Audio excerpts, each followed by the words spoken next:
Right, first problem of the job, just snapped it off in there, so that's going to be a big job to get out.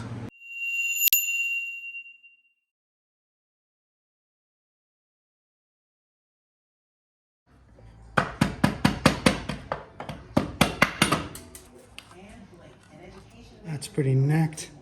So that chain came off at some point and ripped through the housing. Let's see if this supply second-hand primary case is going to be similar to what I made.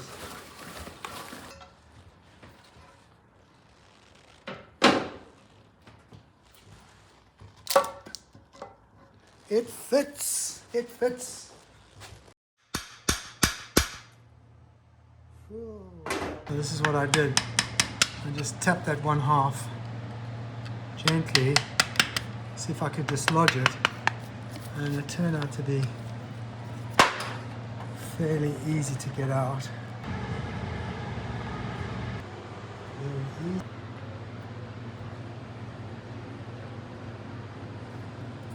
Going up there. So I started using this. This is flat. Gives us a bit of purchase.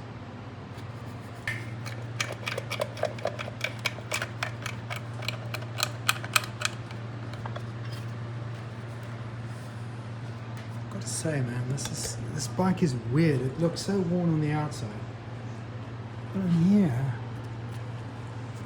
it just looks so good. There's the oil feed coming off this spindle, which will then push, I'm assuming, the oil back up into the tank and down. What's it called, a primary pump? Or scavenger pump? Someone can tell me. Put your comments below. Let me know what you can educate me.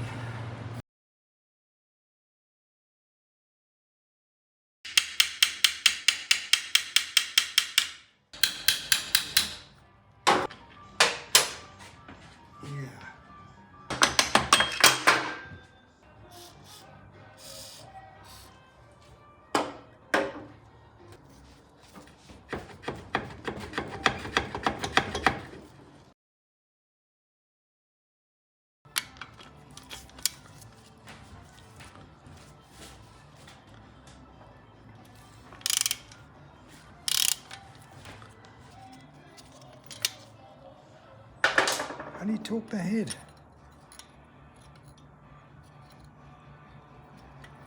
How thin do these sockets need to be? Wow.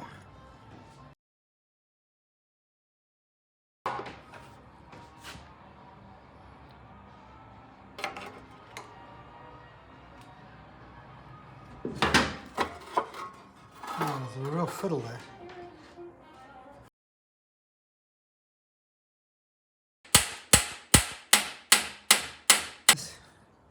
This part of the job is fighting me all the way.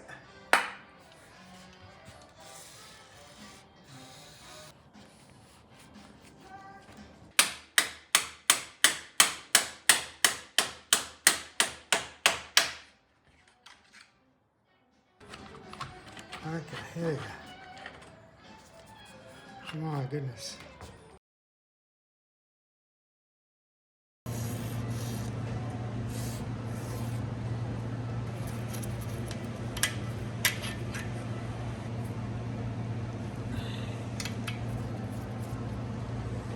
Just snapped it off in there, so that's going to be a big job to get out.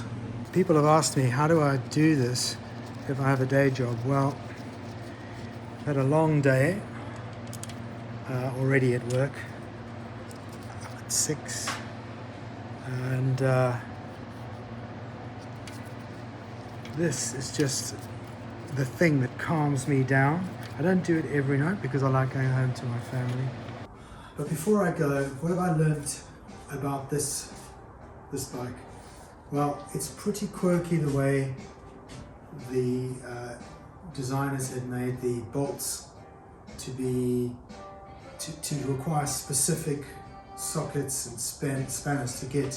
So for instance, around the head bolts, whereas on the end field it was very easy. And I get the impression all around that the end field, from what I'm seeing here, is an all-round, more user-friendly assembly disassembly bike than the Norton by some margin. For example, the gearbox, they've got quite a recess here in the plate, but not big enough by, I don't know, 5mm to slide the gearbox out. So it looks like I'm going to have to do some reading to understand that in order to get the gearbox out, I've probably got to take these plates and the ice elastic system out, which is, yeah, I mean, for the sake of a little bit more material off, would have been easier to get to do that than just sliding the old gearbox out, seeing as they were notorious for seizing on this particular model, apparently. Anyway, we'll figure out how to get it out, and hopefully I can learn from this exercise today. But certainly hasn't been a walk in the park. It's been quite tricky, and I'm going to have to look to find the right socket sets now for this particular motorcycle. I'm sure they'll be more eager than anything to sell me a set or two.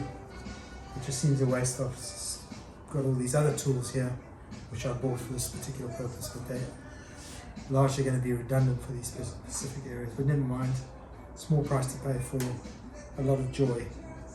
So we'll take it on and see how we get on the next episode.